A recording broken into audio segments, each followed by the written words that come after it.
ব্যক্তিগত দৃষ্টিতে মা ছিলেন অতি সহজ ও সাধারণ।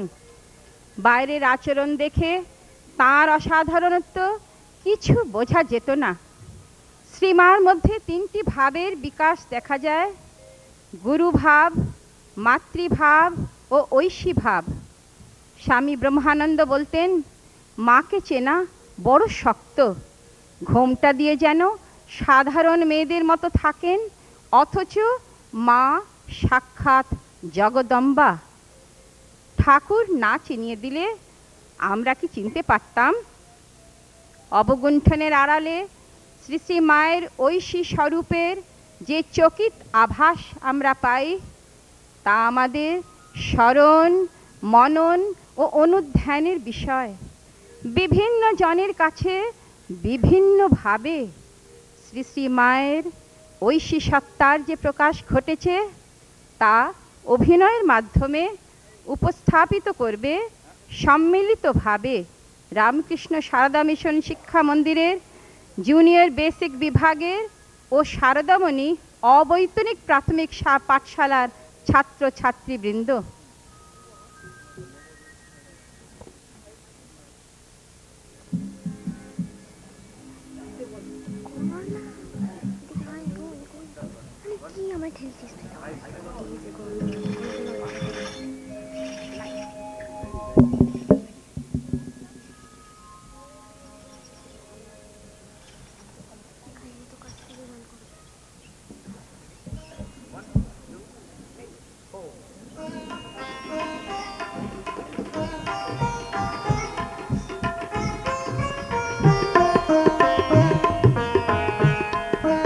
সারদা চরণ দুটি ভুলো না, সারদা চরণ দুটি ভুলো না, ভুলো না, ভুলো না, সারদা চরণ দুটি ভুলো না, ভুলো না, ভুলো না, সারদা চরণ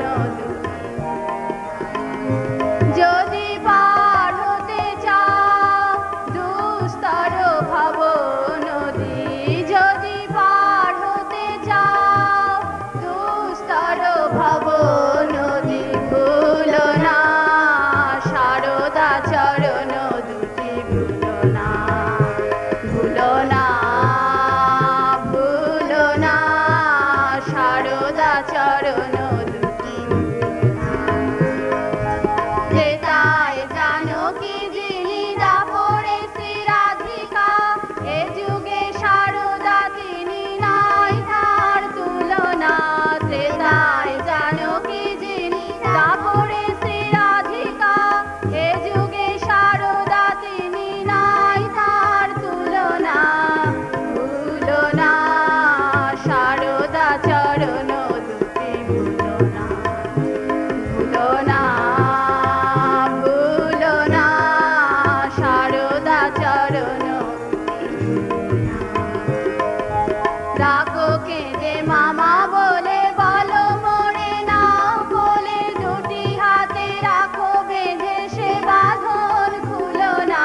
ডাকো কেঁদে মামা বলে, বলো মোরে নাও বলে, দুটি হাতে রাখো বেঁধে সে বাঁধন খুলো না। ভুলো না, সারদা চরণ দুটি ভুলো না, ভুলো না, ভুলো না, সারদা চরণ দুটি ভুলো না।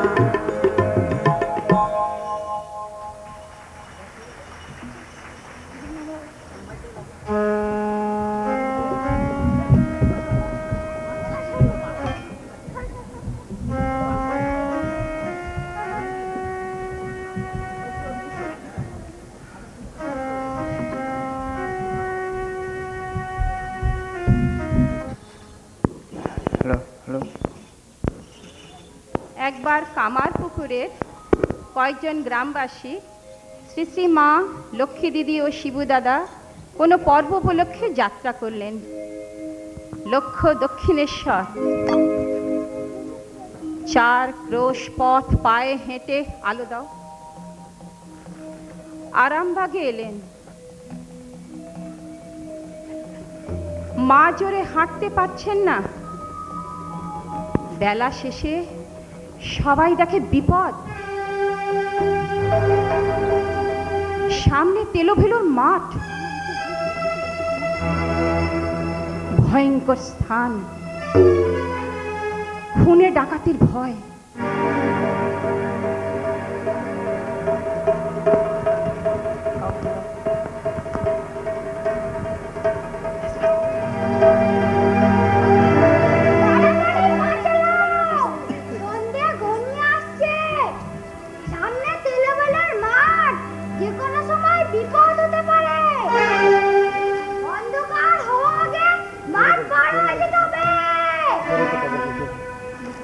আমরা সবাই জোর পায়ে হাঁটছি। কি হলো, পিছিয়ে পড়লে যে খুড়িমা? উফ, আচ্ছা বিপদে পড়া গেল। এভাবে চললে মাঠ পার হওয়া অসম্ভব। যে কোনো মুহূর্তে প্রাণ সংশয় হতে পারে। ঠিকই তো, তোমরা বরং এগিয়ে যাও, আমার জন্য ভাবতে হবে না। আমি পরে গিয়ে ঠিক তোমাদের ধরে নেব। ঠিক আছে, ঠিক আছে।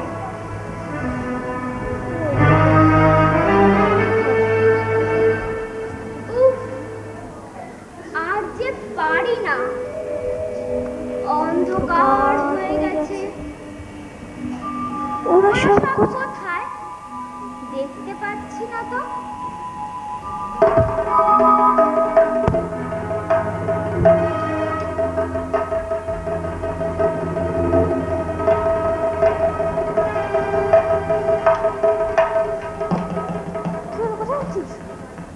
কে গা এ সময় এখানে দাঁড়িয়ে আছে? কোথায় যাবে? তুমি। সে পথ নয়, ওই পথে যেতে হবে।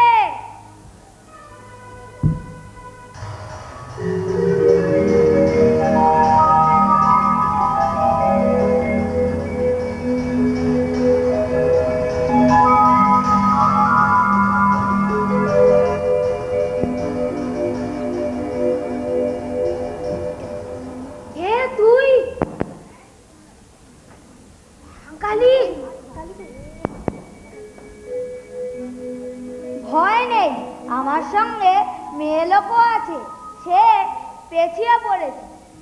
বাবা, আমার সঙ্গীরা আমায় ফেলে গেছে। আমি বোধহয় পথ ভুলেছি। তুমি আমাকে সঙ্গে করে যদি তাদের কাছে পৌঁছে দাও। তোমার জামাই দক্ষিণেশ্বরে রানী রাসমণির কালীবাড়িতে থাকেন। আমি তারই কাছে যাচ্ছি। তুমি যদি সেখান পর্যন্ত আমায় নিয়ে যাও, তাহলে তিনি তোমায় খুব আদর যত্ন করবেন। মা, আমি তোমার মেয়ে সারদা। সঙ্গীরা আমায় ফেলে যাওয়ায় ভীষণ বিপদে পড়েছিল। ভাগ্যে বাবা তুমি এসে পড়লে, নইলে যে কি করতুম বলতে পারিনি। এসো মা, আমার সঙ্গে এসো। আজ রাতটা আমরা এই পাশের দোকানে বিশ্রাম নিই, কাল সকালে তোমার সঙ্গে যাবো। এসো।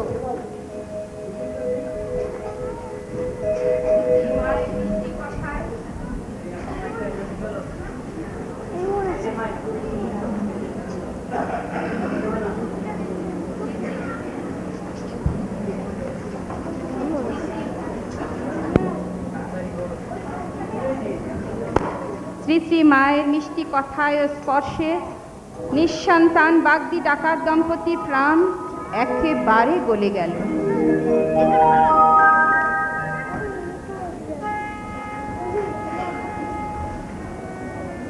স্বামী সুবোধানন্দ বলতেন, মা হলেন মহামায়া আদ্যা শক্তি। ভগবান নরদেহে অবতীর্ণ হলে তাঁর শক্তিও সঙ্গে সঙ্গে আসেন, নতুবা অবতার লীলা পূর্ণ হয় না। শ্রীরামচন্দ্রের সঙ্গে তিনি এসেছিলেন সীতা হয়ে, শ্রীকৃষ্ণের সঙ্গে রাধা হয়ে, আর এবার এসেছেন শ্রীরামকৃষ্ণের সঙ্গে আমাদের মা ঠাকুরুন হয়ে। স্বামী অভেদানন্দ শ্রীমা সীতা ও রাধা রূপটি স্মরণ করে লিখছেন, जानकी राधा रूप धारिणीं सर्वमंगलां चिन्मयीं वरदां नित्यां शारदां मोक्षदायिनी। শ্রীমার সীতারূপ সম্পর্কে একটি চমকপ্রদ ঘটনা জানা যায়। 1910 খ্রিস্টাব্দ শ্রীমা গৌরীমা প্রভৃতি জয়রামবাটি থেকে কলকাতা আসার পথে বিষ্ণুপুর স্টেশনে অপেক্ষা করছিলেন। চাই চাই গ্রাম চাই করে করে করে।